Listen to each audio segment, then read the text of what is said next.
One of the greatest chassidim in the first generations of Chabad, in the time of the Alter Rebbe, the Mittel Rebbe, the Tzemach Tzedek, the first three Rabbeim, his name was Rabbi Hillel Paritcher.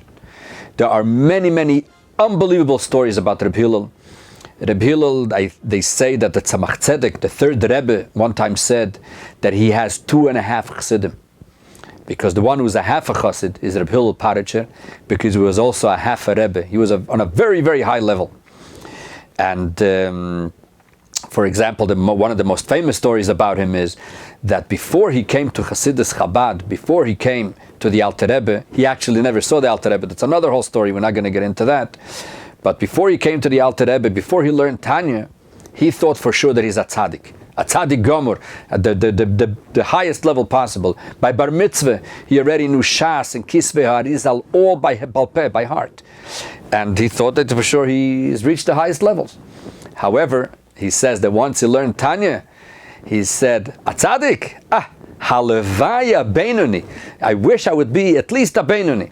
So if Rabbi Hillel said Halevaya Beinoni, so we can understand how many tzaddikim there are around. But anyways, there's a lot of very interesting things about Rabbi Hillel. One of the interesting stories about him is that when he was lacking something, he needed it terribly. For example, there's a story about Kiddush Levana, that it was already the 14th day of the month, and the moon, you couldn't see it. It was very cloudy, especially in Russia those days. And it was coming to the last night when you could bless the moon, when you could do Kiddush Levana. So he went to the Tzemach Tzedek, to the third Rebbe, and he gave a zettel, he gave a pigeon, and he said, Rebbe, if I won't be able to do Kiddush Levana tonight, ich will nicht durchhalten. He won't be able to hold out. And the Tzemach Tzedek promised him that he'll be able to make Kiddush Levana tonight, and there was a very beautiful moon for that night. And the Tzemach Tzedek later told his children, do you think that Rabbi Hillel was joking? I guarantee you that if the 14th day would have gone through and he wouldn't be able to do Kiddush Levana, wollte nicht durchgehalten. He wouldn't be able to hold out. But one time they say that the Tzemach Tzedek, the Rabbi Hillel Paritcher came to the Tzemach Tzedek, and he had some questions that he had in Chassidus. And the Tzemach Tzedek at that time was busy. So Rabbi Hillel asked the Tzemach Tzedek to please say a maimer for him where he could explain to him these issues. And the Tzemach Tzedek said, no, now's not a time for my morim. But Rabbi Hillel said, I must, ich darf. So the Tzemach Tzedek finally agreed, and he said, okay, come into my room. He came into the room of the Tzemach Tzedek, and the Tzemach Tzedek took out the Sefer Torah Oir. He took out the Sefer of the first Rebbe of the Alter Rebbe, the Maimorim, and all he did was, he read a maimer from the Alter Rebbe, word for word. He just took the Sefer and just read exactly what it says there. And after a while, he stopped. And he told Rabbi Hillel, that's it, Ad Kan. And Rabbi Hillel later came out and said that the way that Tzemach Tzedek just read that maimer, that took off all the questions that Rabbi Hillel had. Which means that even though the maimer didn't discuss the issues that Rabbi Hillel had in mind, a Rebbe, when he reads Torah, automatically everything gets taken care of. In our Parsha, in Parsha Chayei, we have the same exact issue. There's a concept here in this Parsha, which there are so many questions on it, and when we look in Likutei Sichos, we see how the Rebbe learns it so simple in the Pshutei Shel Mikra, as we have done many, many times already, that the Rebbe just takes the word exactly how they are in Chumash and Rashi, and automatically all the questions come off. I was in Eretz Yisrael last week, and I picked up a sefer. I saw a sefer called it's called Rashi Kipshutoi, Rashi on the simple level. And basically what they do is there's a Chumash, Rashi, and on the bottom they add a few words in Rashi, sort of to make it simple, that it should be understood. And I see that even they wrote a Kipshutoi, a simple pshat in Rashi, and the question still remains. but which unfortunately they did not learn Likutei Sichos Chelik Hey. They did not learn Likutei Sichos Volume 5, so they didn't understand the Pshutei Shel Mikra, the simple Pshat in Rashi. And therefore we're going to take a very interesting concept today. In Eretz Yisrael, there's a place called Chevron. And in Chevron, there's a place called Me'oras HaMachpelah, the cave of Machpelah, where our forefathers and patriarchs and matriarchs, Avraham, Yitzchak, Yaakov, Sarah, Rivka, Leah, and they're all buried in Me'oras HaMachpelah. The question is, what does Machpelah mean? And as we're going to see, that everybody learns Pshat, that a Machpelah means double. What is double? The Me'ora is Machpelah. The cave is a double cave. And as we're going to see in all our sources. And we are going to see how the Rebbe learns Pshat, what is the Me'ora Machpelah, in a revolutionary format.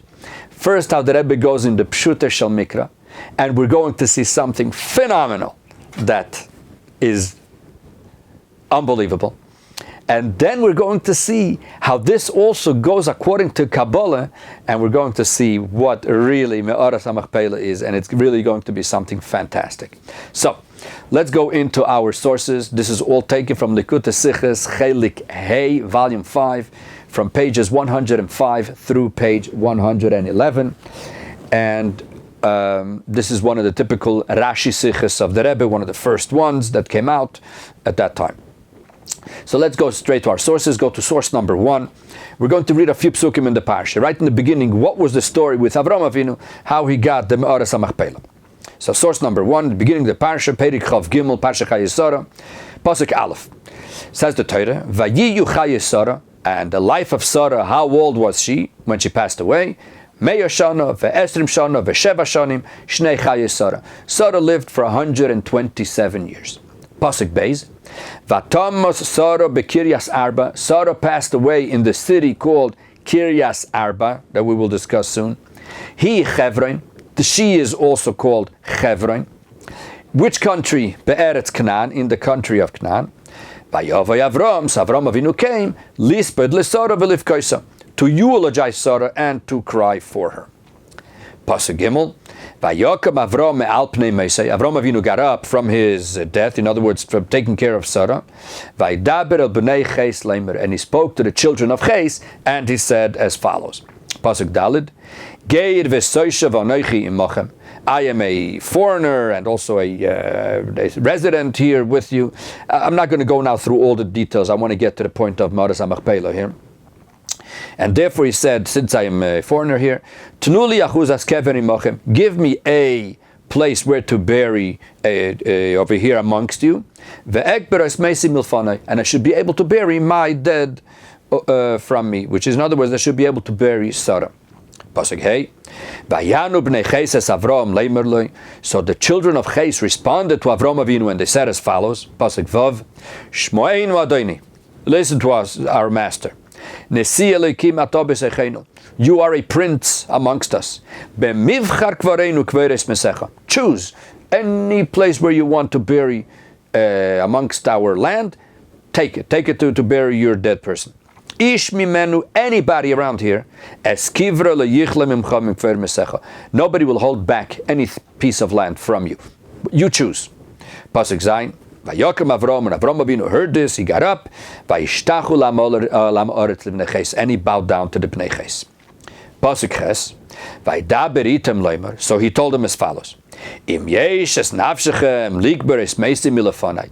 If take you want to let me bury my dead relative, shmouni, listen to me, ufiguli befrein ben Tzeichar, and would like to meet Ephraim, the son of Tzeichar.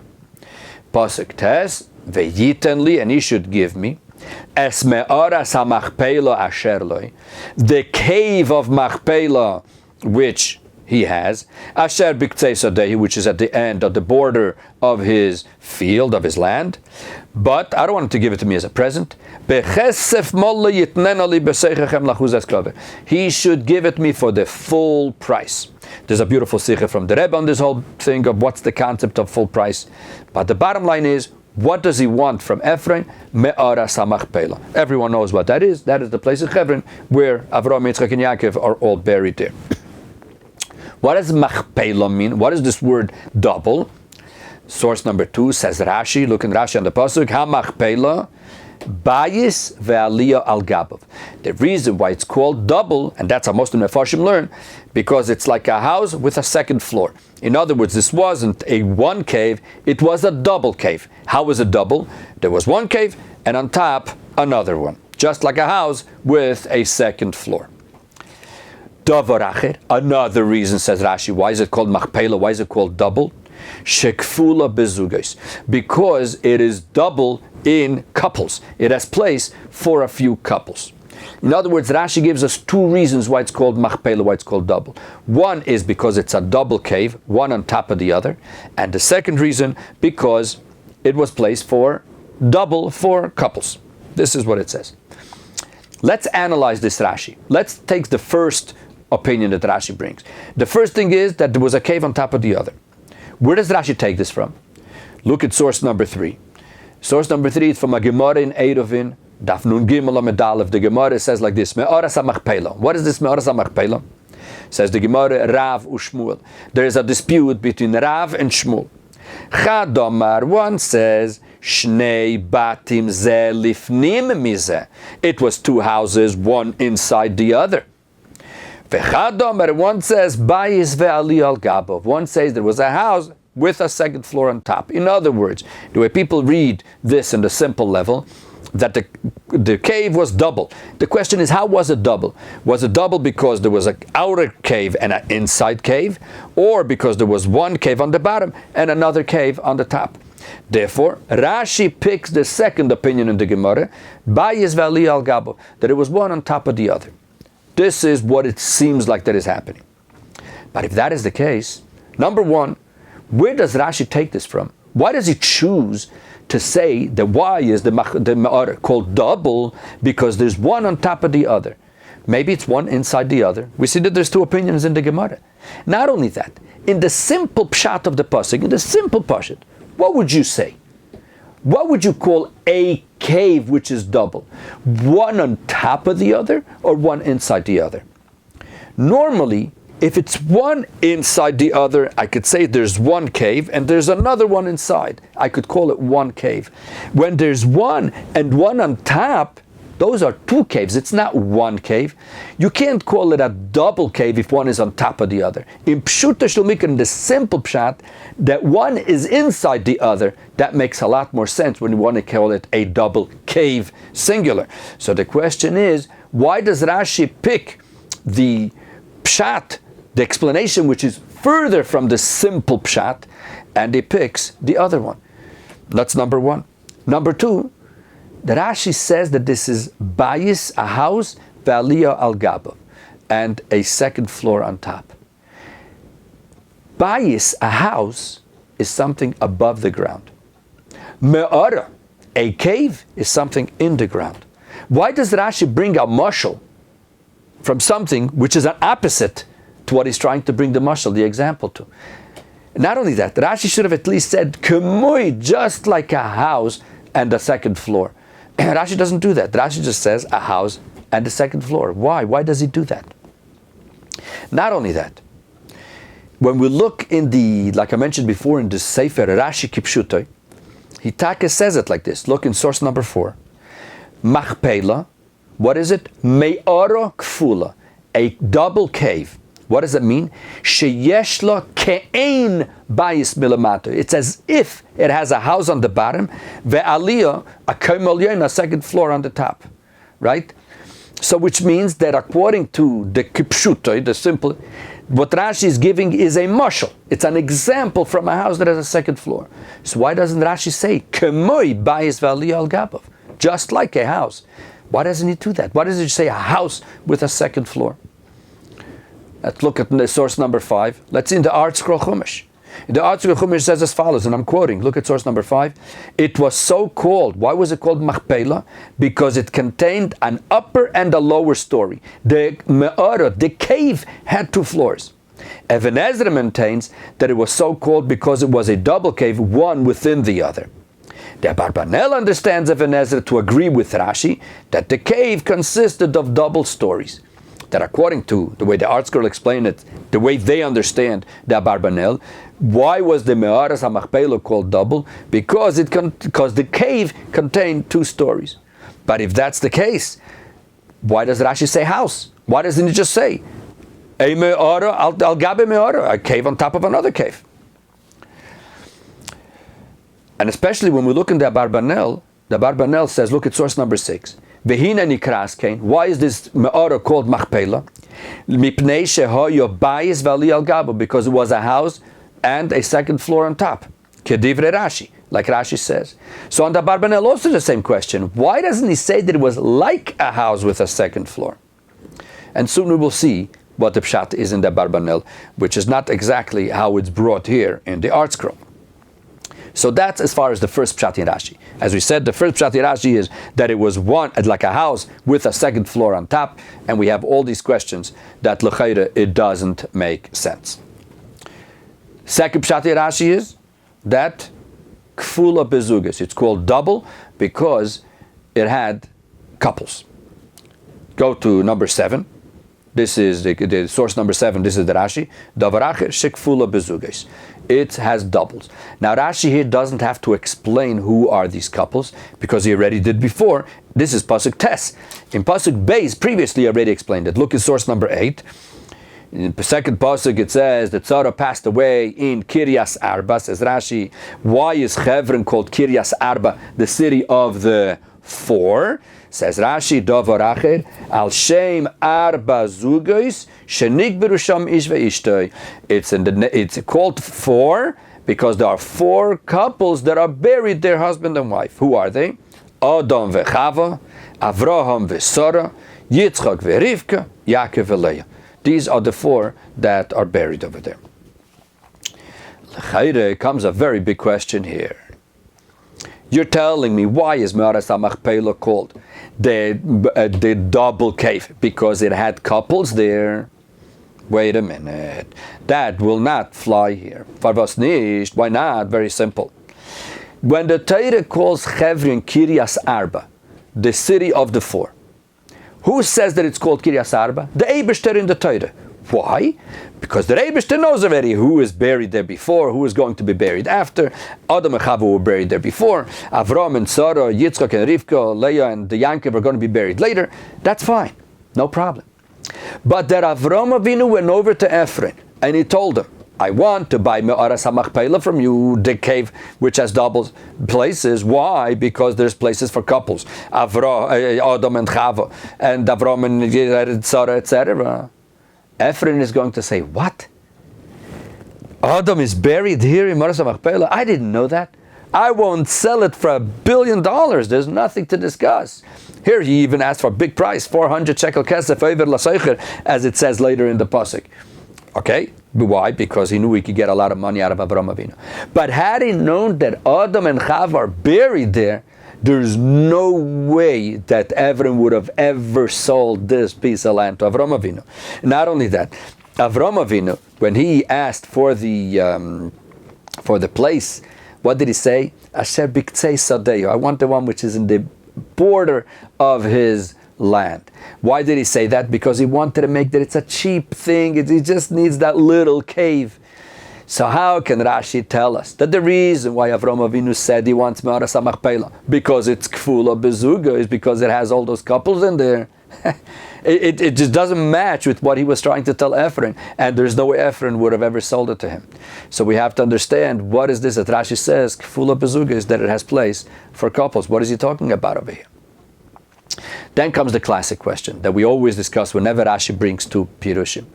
The Rebbe explained to us many times that when Rashi brings 2 explanations, why does he do that? Because Rashi's job is to give us the simple pshat to the pasuk. Sometimes one pshat is not enough because there's still a little bit of a question. So therefore Rashi will give us a second pshat. On the other hand, the second pshat also has a little bit of a problem, so we go back to the first and we balance it out between the 2 of them. Just like when you want to buy a house. Usually when you want to buy a house, what do? You look for 2 basic things: location and price. Sometimes the location is gewaldig, excellent, but the price is a little too high. Sometimes the price is beautiful, but the location is not so good. So you have to compromise. Sometimes you have to compromise a little on one and a little on the other, and you will be able to find what it is that you need. And the same thing is with Rashi and Chumash. That's what he has to do sometimes. He has to balance it out with two pirushim. So the question is, what is beautiful about the first pshat that Rashi still has a problem with it, and that's why he brings the second. And why does he bring the second? Because there must be a problem with it, and that's why he brings the first. So we really need to understand what it is, and we're soon going to see an unbelievable chiddush in Rashi. In order to understand what is Me'aras HaMachpelah, there is a very simple question in the pasuk, and now we will understand what Rashi's issue is. Go to source number 10. Source number 10 is pasuk Yud Zayin. After Avraham Avinu bought it, the Me'aras HaMachpelah, what does the pasuk say? Vayokom sdei Ephraim asher ba'Machpelah. This sdei Ephraim, this field of Ephraim, which is in the Machpelah, hasod v'ha'ma'or asher boi, the field and the cave, which is in this field, v'chol ha'etz asher basod, and all the trees which are in this field, asher b'chol gvulei saviv. This all, Avraham Avinu got this whole area. How is this area called? The field of Ephraim, which is in the Machpelah. Is the field in the cave? No. It seems like that the area is called Machpelah. The field which is in the Machpelah, the cave which is in the Machpelah. So now Machpelah is not really talking about the cave, it's talking about the place. And as we see in the next source, look at source number 11. Two psukim later, pasuk Yutes, v'acharechein kavar Avram es Sarah ishtay, and afterwards Avram Avinu buried Sarah his wife, el me'aras, at the cave, stay ha-machpelah, of the field of Machpelah. So here we see all of a sudden that the place is called Machpelah, the field is called Machpelah, not the cave. Look at source number 12. In Parshas Vayechi, which is another whole bunch of Parshas, towards the end of Sefer Bereshis, when Yaakov Avinu tells his children, I want you to take me back from Mitzrayim into Eretz Yisrael, where? To the cave of Machpelah, where my father and my grandfather are buried. What does he say? Look at source number 12 in Vayechi, Perik Nun, Pasuk Yud Gimel. Vayisu ois abon of Arza Knan. His children took him back to Eretz Yisrael, took Yaakov Avinu. Vayikberu oisai, and buried him. Where did they bury him? B'me'aras sdei ha-Machpelah, in the cave of the field of Machpelah. Asher kana Avram es hasod lachuz askever. The Avram Avinu bought that sod, that field, for a burial place. Me'es Ephraim achiti al pnei Mamre, from Ephraim the Chiti. So what do we see over here? That the first time the Torah mentions Me'aras HaMachpelah, when Avraham Avinu says to Ephraim, I want to buy from you the cave, what does he say? Me'aras HaMachpelah, the cave of Machpelah, which is double. All of a sudden, later, everywhere else in the Torah, most places in the Torah, what does it say? The cave which is in Machpelah, which is in the field of Machpelah. So what is going on here? What is Machpelah here? Is it the field or is it the Me'orah? What is it? Therefore, because of this issue, Rashi has to explain what is called Machpelah over here. What is it? And here comes an unbelievable chiddush of the Rebbe, of reading Rashi kipshutai, Rashi on its simple form. Rashi has a question, what is this Machpelah? Says Rashi, Bayis ve'aliyah al gabav, a house with a second floor on top. Is it talking about the cave? No. It's a house with a second floor on top. What does this mean? Very simple. This is a field. The field had on it, a house with a second floor. That's why they called that area Machpelah. The field that has the double house, the second floor. Because those days, having a house wasn't the norm. Normally, people did not have houses. What did people have? Oiholim. People had tents. As we speak about Avram Avinu the whole time, Avram put oiholim, and hoyotzoinu vokor v'oiholim. He had the sheep and cattle and tents. Everything was tents. Very seldom do we find the concept of bias. We do find it, but it's seldom. A bias with a second floor, those days was something which was very unique. And that is why, because in this field there was a double house, a house with 2 floors, therefore they called that place Machpelah. And that's why later the pasuk says, Me'aras Sdei HaMachpelah, the cave of the field which is called Machpelah. And that's why when Avram Avinu came and said, I want to buy Me'aras HaMachpelah, I want to buy the cave of Machpelah, he didn't say the double cave. He said the cave of Machpelah. What does that mean? The cave which is on the area which is called Machpelah. Very, very simple. So we're going to see also how this works. I'll pick Kabbalah, and it's going to be something fantastic. So now, if this is the pshat, all the questions are off. Everybody says that Rashi is giving a mashal, an example to Bayis Vali al Gab of 2, that the cave is a double cave because it's like a house which is the second floor. No. The cave was one cave. It wasn't double. The cave was one cave at the end of the field of Ephraim. Why was it called Machpelah? Because it was in the field that was called Machpelah that has the double house. And that's why when the Gemara has that dispute in source number 3, Me'aras HaMachpelah, Rabbi Shmuel says 2 houses, one in the other, one says one on top of the other. They don't say like a house. They say a house. They are both agreed that we're talking about a house. The question is, was the house one inside the other, or was it one on top of the other? But we're not talking about the cave. So therefore it is very clear over here. Why is it called Machpelah? Because there was a house with 2 floors. Now all the questions of Rashi are off.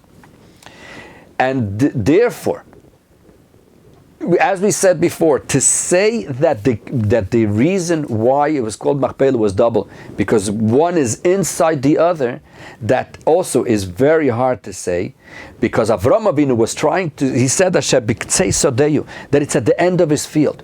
If it's at the end and there's one inside the other, it takes up a lot of room.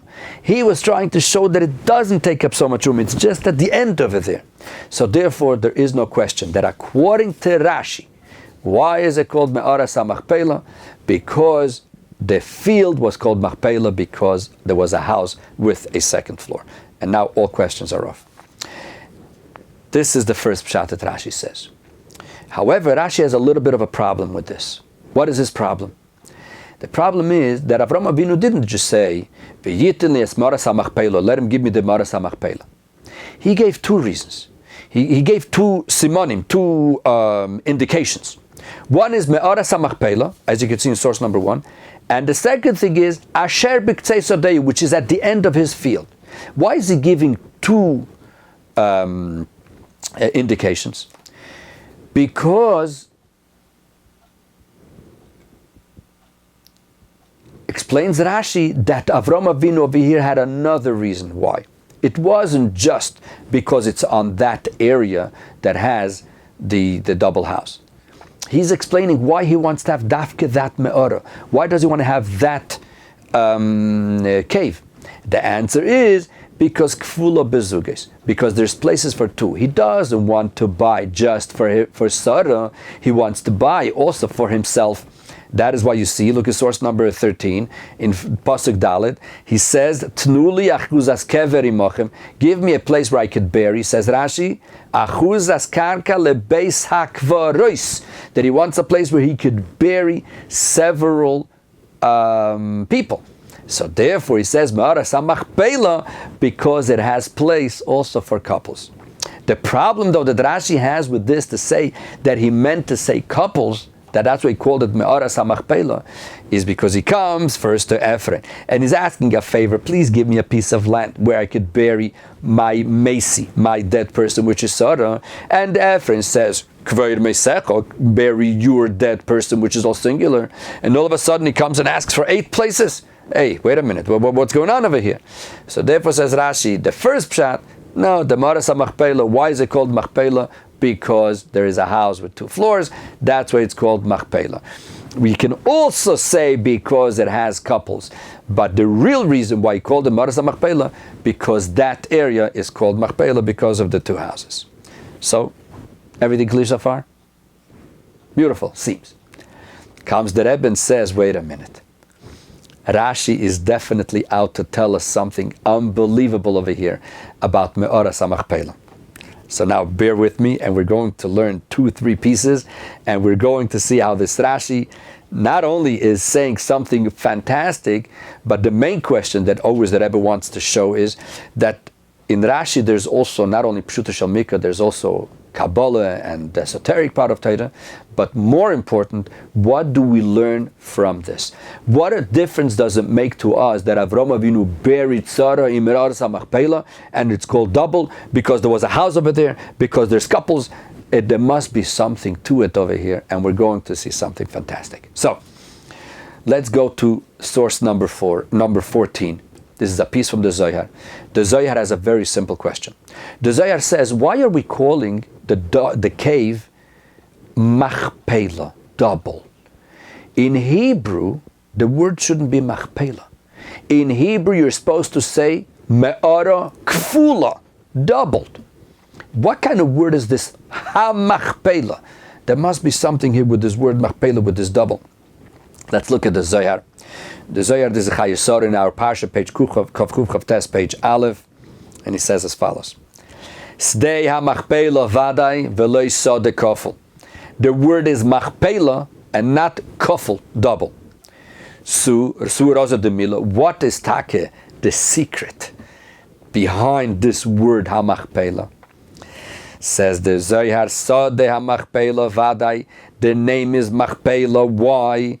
Man Machpelah. Where do we find something which is double? Who is this double that we're talking about? Says the Zohar, Hey de bishma kadisha de ihi Machpelah. The letter Hey in Hashem's name, which is double. As we all know, there are several names for the Eibishter. There's the name Havaya, Yud-Kei, Vav-Kei, and then there's the name Elokim. The name Elokim is what has to do with nature. Bereshis bara Elokim.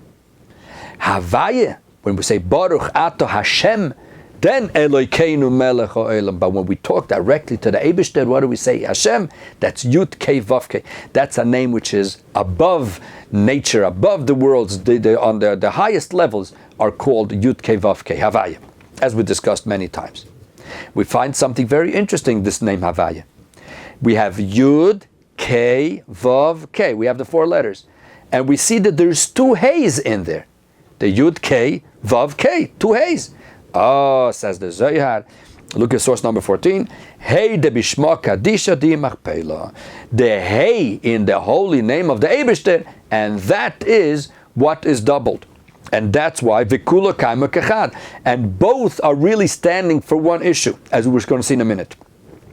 Ubegina, and because of that, Hey, Ka'amar be'oirach sasim, says the Torah in a hidden way, Ha-Machpelah. What is Ha-Machpelah? Me'oras Ha-Machpelah. Hey Machpelah. The Hey is doubled. Machpelah bar ihi. There is no other letter in the holy name of the Eibishter which is double besides for the Hey. In other words, we have the first Hey and we have the last Hey. In the words of Kabbalah and Chassidus, the first Hey is called Hey Ilah, the higher Hey.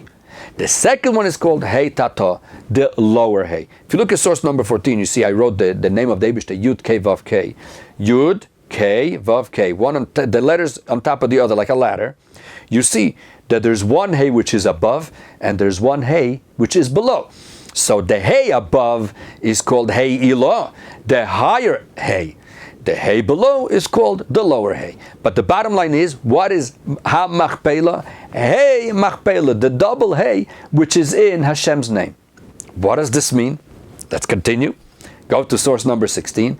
This is already a maimer of the Tzemach Tzedek, the third Rebbe of Lubavitch. The Tzemach Tzedek says, in our Torah, in Parshas Chayei, page Kuf Yudal Damet Beis, he says, what is Me'oras HaMachpelah? Bayis v'aliyah al gabav.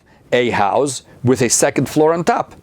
Says the Tzemach Tzedek, Yesh Leimar, what is the house and what is the second floor on top? Hey Tato ve'hei Ilah. The bottom Hey is the bayis. The Vav K is the house. And the Tap Hey, the one which is on top, is the Aliyah Al Gab of the second floor, which is on top. So we see something very interesting over here. That what Rashi says in the Pashat Pshat of the Pasuk, Bayis V'Aliyah Al Gab is not a marshal. It's a fact. One on top of the other. Who? The Ha Machpelah. The Hey above and the Hey below. Now, what does this mean in practical terms? Let's analyze what is this Hey. What is it? Look at source number 17. Let's learn a piece of Maimer from the Alter Rebbe in Likutei Torah. Something beautiful. Says the Alter Rebbe in Likutei Torah in Parshas Balak, page Ayin Gimel Amud Aleph. He says there's a famous pasuk that every single person says every morning, Ma toivu oy halecha Yaakov mishkenesecha Yisrael. How great, how good, oy halecha Yaakov, how good are the tents of you, Yaakov, mishkenesecha Yisrael, your dwelling places, Yisrael. We see that the pasuk first calls the Yidden Yaakov, and then he calls the Yidden Yisrael. Yaakov is the lower level, because Yaakov stands for the words Yud Okev. Okev means the heel of a person, the bottom of the foot. Yisrael is the letters Li Roish, the head. So therefore, first a Jew reaches the level of Yaakov, and then he reaches the level of Yisrael. Explains Alter Rebbe, Veha Inyan, but number 17, Veha Inyan. Someone cannot reach the higher level, Yisrael, because first he has to preface it, Midas umadregas Yaakov. First he has to reach the level of Yaakov. Once he reaches Yaakov, then he could reach Yisrael. What does that mean? Explains the Alter Rebbe. In order to understand this, first we need to understand something else. What do we need to understand? Hakushya, the famous question, Why did the Rebbe take the neshama, the soul of a person, which is up in Gan Eden, in the Olam Yisrael, in the higher worlds, and he sent it down to Olam Hazeh, bichdei shetekabel schar achar kach beGan Eden. Why did the Rebbe send the neshama down here? So therefore later it could get the reward of Gan Eden. Vehaloi koidim yeridaso hoysa bevadai beGan Eden. Before the neshama came down, for sure she was in Gan Eden. And she was enjoying the glory of the Eibishter. What are we gaining by sending it down here in this world? This is the famous question, why on earth did the Eibishter send the neshama down here? Why doesn't he keep them up there? They are there gathering everything they can from the Eibishter. And says the Alter Rebbe, listen to these words, unbelievable. There are several answers to this. And now comes an expression that we hardly find in Chassidus, says the Alter Rebbe. What is the truthful, the real reason why the Rebbe sends the neshama down here? Like the Chachamim tell us, that 1 hour, 1 period of tshuva and maisim tovim in this world is greater mikol chayei ha'olam haba, from the whole olam haba. Which means tshuva is something so great that a little bit of tshuva here on earth is more than the whole of olam haba. Now this is a very big subject, but we're going just to take the point which is negay to us. Let's continue. V'hinei. Says the Alter Rebbe, HaNeshamas koydem yiridasim leguf and bevadai tzadikim gemurim. The neshama, before it comes down here on earth, for sure they are tzadikim gemurim. They are perfect tzadikim. Zehu hayisren shelahem biridasim beguf. So what is the advantage when they come down here in a body? If they're already tzadikim up there, why did they have to come down? Shenasim bichinas bali tshuva. Because then when a person comes, the neshama comes down here, he could get to the level of bal tshuva. Then they are much higher than tzadikim. This is a subject that we discussed many times, the difference between tzaddikim and Baalei Tshuva. By the way, this is not what's called today the Baal Tshuva movement. The Baal Tshuva movement is words that it was never used in Chassidus Chabad, because a person, and today the term Baal Tshuva is used for someone who yesterday did not know anything about Torah, and today he found out, and he didn't know about Torah because he grew up in certain places where they unfortunately didn't give him the opportunity to learn it, and now he knows what Torah is. They call him a Baal Tshuva. That's not correct. Absolutely not. That is called a good Jew. Yesterday he didn't know, and now he knows. A Baal Tshuva means someone who is in a certain area and he does something not necessarily correct, and then he decides to rectify it. Oh, that's a Baal Tshuva. That's one level, and then we're going to soon see another level. But bottom line, what does the Alter Rebbe say over here?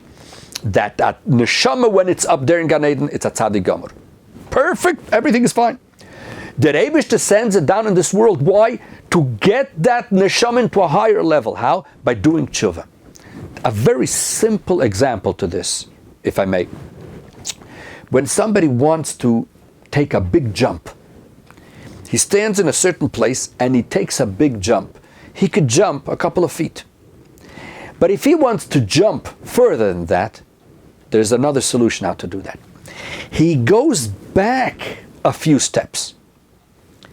And the more he goes back, then he runs frontwards and he reaches the place where he has to jump from, and then he makes the jump.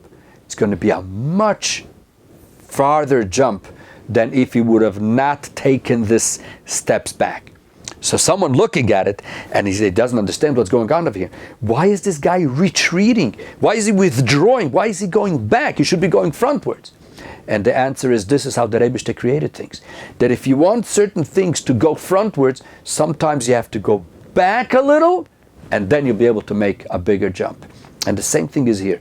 The neshamas up there when they're in Gan Eden, they're tzaddikim gemurim. But in order for them to go higher, they have to sometimes go a little bit back, and when they go back, eventually when they get to the place where they were before, they will be able to go higher in a much stronger and higher level than without taking this retreat. We have seen this everywhere when somebody wants to take a big jump. It's a very simple thing. So therefore, this is what the Alter Rebbe says, that in order for a tzaddik gomer, in order for a neshama to go in a higher level, the neshama first has to come down lamata, has to come down into this world, do tshuva. What does tshuva mean? To return to its original place. Once it returns to its original place, it eventually goes to a much higher level than where it was before. Now, when we talk about tshuva, please remember that we're talking about Moras HaMachpelah here. Right? We're still going to get back to it, don't worry. Now, when we talk about tshuva, there are two types of tshuva. There's one tshuva which is called tshuva tata, the lower level of tshuva. And then there's something which is called tshuva ilah, the higher level of tshuva. What is the basic difference between the lower level of tshuva and the higher level of tshuva in very simple terms? The lower level of tshuva is what's called in the pasuk sur meira, to go away from the bad. In other words, somebody did something negative, and now he's returning back where he belongs. In other words, he was here in a certain place, he did something negative, so he fell, so now he comes back and he rectified it. That's one tshuva. It's called sort of a negative tshuva, a lower level of tshuva. But then there's another level of tshuva, and that is a person who is perfect, and now he wants to reach to a higher level. So he starts checking, what does he need to do to perfection himself to go higher? So that's already the higher level of tshuva. So in other words, he's not working on a negative, he's working on a positive, how to go higher. And these are the two types of tshuva, tshuva tata and tshuva ilah. One is called sur meira, which is we're dealing with the negative, cleaning up the negative. And the second one is called asay toiv, which is within positive, we want to go higher and higher. And we do that also through tshuva. Where's the source for this? Look in source number 18. This is the Alter Rebbe in Tanya Nigeres HaTshuva, Perek Dalet. He says as follows: Omnom haschol as mitzvah tshuva v'yikra. What is the whole concept of tshuva. The main concept of tshuva is not repentance. No, that's charata, that's something else. Tshuva means to return, to go back to the Eibishter, because the Eibishter took a person and he sent him down into this world, and we're constantly struggling to go back. Tshuva, to go back. Says the Alter Rebbe, what is it? La shuva davaya be'emes u'belev shalom. To return back to the Eibishter truthfully and with a complete heart. What does that mean in practical terms? Says the Alter Rebbe, we have to explain it in a broad sense, and I'm just going to say the first few lines of this. Behegdim, Mashekasu beZohar HaKodesh, what it says in the Zohar, in the Holy Zohar, bebiur milas tshuva al derech hasoid. The Zohar explains, what does it mean tshuva? What is this word tshuva? Says the Alter Rebbe, taken from the Zohar, what is the secret of the word tshuva? Tshuva is two words. Tashuv hey. Teshuva is tafshin vav beis hey. Says the Zohar, it's two words. Tashuv hey. Tshuva is that the hey should return. What does it mean the hey should return? Hey tata, tshuva tata, hey ilah, tshuva ilah. He says there are two heys in Hashem's name, Yud, Kei, Vav, Kei, as we said before in source number 15.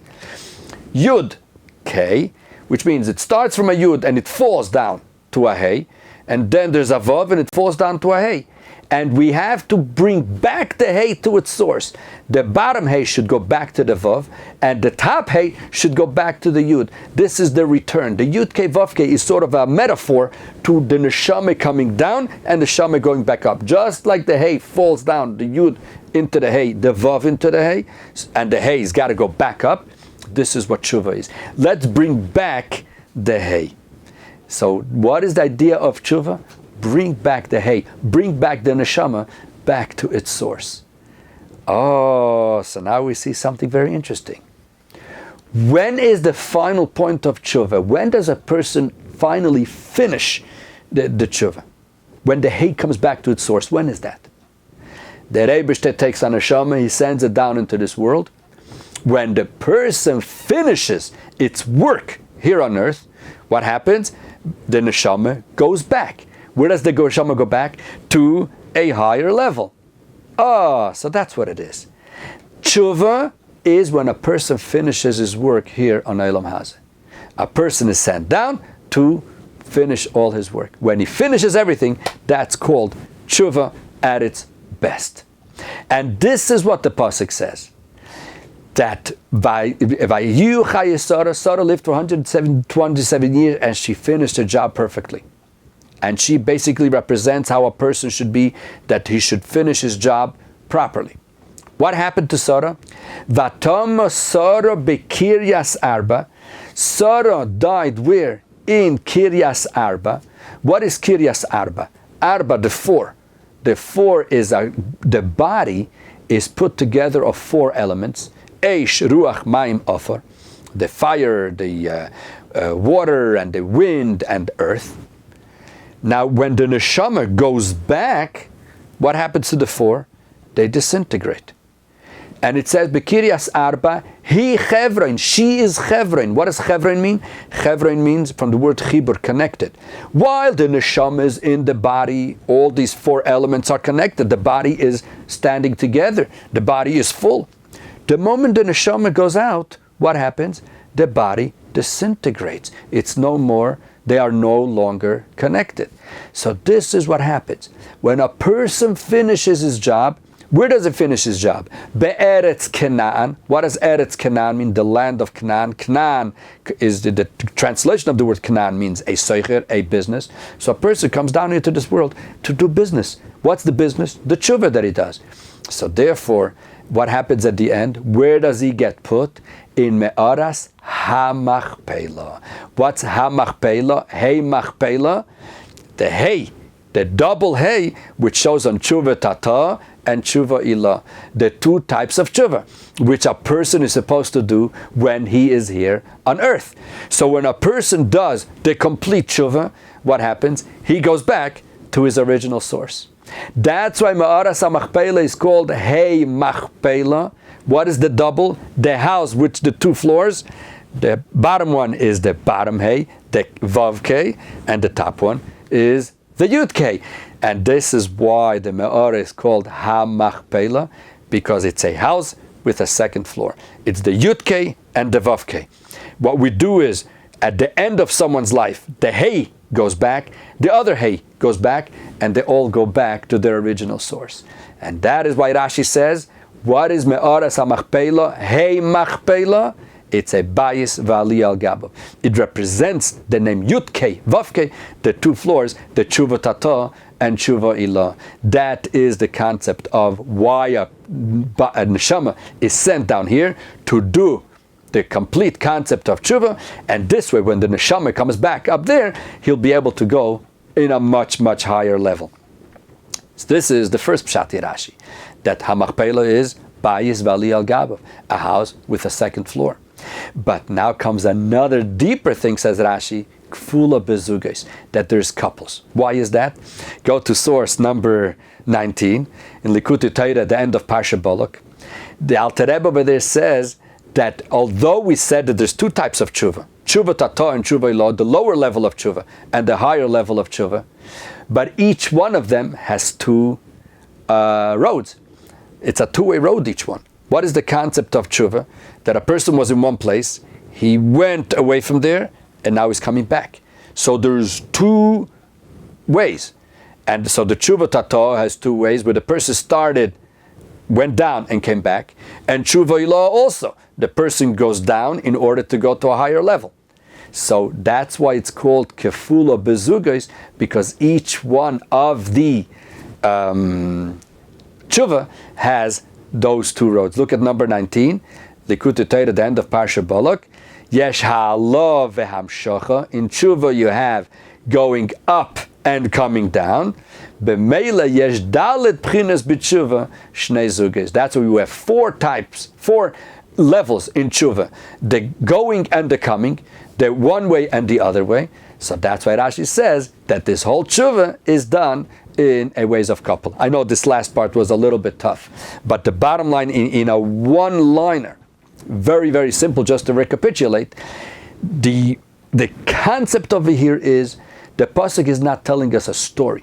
The pasuk is telling us what is the system. The system is that a person from the Eibishter, the neshama is sent down into this world to do a certain job. Which job? The concept of tshuva. First he works on the negative, then he works on the positive. When he becomes complete, what does he do? He completes the name of the Eibishter, the Yud-K, Vav-K. By cleaning the negative, he takes care of the Vav-K, that the Hey goes back to its source. By doing the Avodah of Asay Tov, it's this higher Hey that goes back to its source, and then this world becomes a complete world. So the bottom line is, what does Me'oras HaMachpelah mean? The cave which is on the field, which has on it a house with a second floor. Not that the cave was doubled. Why? Because this represents the two levels of Shem Havaya, the Yud-K and the Vav-K. Each one of them has two roads, and that's why Rashi says kfula bezugos, that it has the couples, and now everything fits into place. So therefore we need to remember that what is Me'oras HaMachpelah? Not the double cave, but the cave of Machpelah, the cave which brings out the concept of the double hay, the house with the second floor on top. Any questions? I know that there's plenty more. I just had to try to make it as concise as possible. The truth is, if you want to really understand this even better, there's a beautiful maimer from the Rebbe, Vayu Chayei Tafshinun Beis. In the last maimerim of the Rebbe actually handed out this maimer, and over there the Rebbe explains what's this whole idea of the neshama coming down into this world, chevra, and how it's all put together, like we said before, of the four elements, etc. And then he brings it out beautifully. Any questions? You're right, I'm sorry, I forgot, Take, about the Abarbanel. When you look, Take, in the source of the Abarbanel, you will see that he also is very careful with his words. The Abarbanel before, in source number 6, What does he say? Vehine nikras kain mipnei shehayo bayis v'ali al gabo. It's called like this because it was a house with a second floor. He doesn't say it was like a house and a second floor. They are very careful, even the Gemara. The Gemara doesn't say that it was like a house. And that's why the other Mefarshim, when they bring it, that they want to explain Rashi, they say that it was like a house. In Pshuta Shel Mikra, that does not fly. In Pshuta Shel Mikra, it means, as we said before at length, that it means a area that had there a house with a second floor. And if I may just end off with a one-liner, that the Rambam brings it and the Gemara says it, that Yisrael oisin tshuva umiyad hein nigalin, that Yidden will do tshuva and right away they will be redeemed. There are certain people who understand it, when we discussed the whole concept of tshuva before, that Sarah passed away and when a person finishes his job here on earth, that is when he finishes the tshuva. That means that everybody has to die before Mashiach comes. And the Rebbe explains, no, not everybody has to die before Mashiach comes. Because we say in davening, in the end of Shemona Esrei, what do we say? V'nafshi ke'ofor lakoil tihye pesach libi b'seirosecha. The Rebbe should help me that I should feel that as if I am earth, I am dust in front of everybody, and then the Rebbe will open up my heart to Torah. Because the only way how you can accomplish understanding Torah and learning Torah is through the concept of bittul. When a person subjugates himself, he does not think of himself high, because if his mitzias, if his entity is in the way, then he cannot absorb Torah. Says the Rebbe that we could accomplish this concept of death but through the v'nafshi ke'ofer lakoil tihye, through that we are bittul, through that we are nullified. That is how we can accomplish. We don't have to necessarily wait for the concept of death. We can be zeicha to Mashiach even without that. The Rebbe discussed that on many, many occasions. And therefore, don't worry, Mashiach Emir Hashem will come today. And the Rebbe told us already that Yisrael oisin tshuva, the Yidden already did tshuva, and now all we have to do is just finish up with acts of goodness and kindness. And Emir Hashem, very, very soon, we are going to be in the Beis Hamikdash Hashlishi. Take care, umiyad, mamash.